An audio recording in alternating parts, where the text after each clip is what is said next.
Дебаты – это интересная форма получения новых знаний школьниками и студентами. На этот раз темой для них стала медиация. Учащиеся нескольких учреждений образования города обсуждали ее положительные и отрицательные, по их мнению, стороны. Центр примирения при Кугамдык-Келесым проводит эту работу уже третий год, и ее целью ставит не только повышение знаний о медиации, но также профилактику конфликтов среди подростков и молодежи, развитие этномедиации. В прошлом году дебаты проводились среди студентов колледжей и вузов. На этот раз их начали проводить с февраля месяца среди учащихся школ города.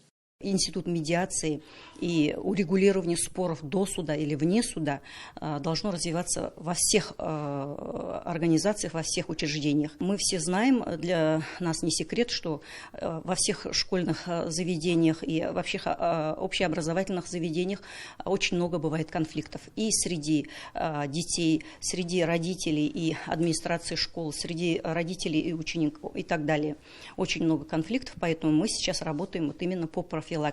Во время дебатов дети продемонстрировали свои знания медиации. Две стороны, парламент и оппозиция, высказали свои за и против этого института примирения сторон. Для детей такая форма очень интересна. Они совершенствуют свои знания, учатся дискутировать, владеть речью. И, возможно, они когда-нибудь будут медиаторами. Медиаторов нужно и можно учить вот именно с малолетства. Много людей у нас сами в жизни бывают медиаторами, они где-то примиряют людей, но сами этого не замечают. А у нас здесь наш Центр примирения именно обучает и помогает, оказывает методическую помощь общественным медиаторам всех 12 районов нашей области.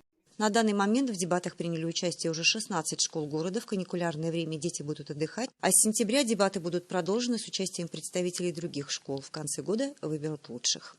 Екатерина Шмидт, Асланбек Саламатов, Саид Самигула, телеканал Акжаик.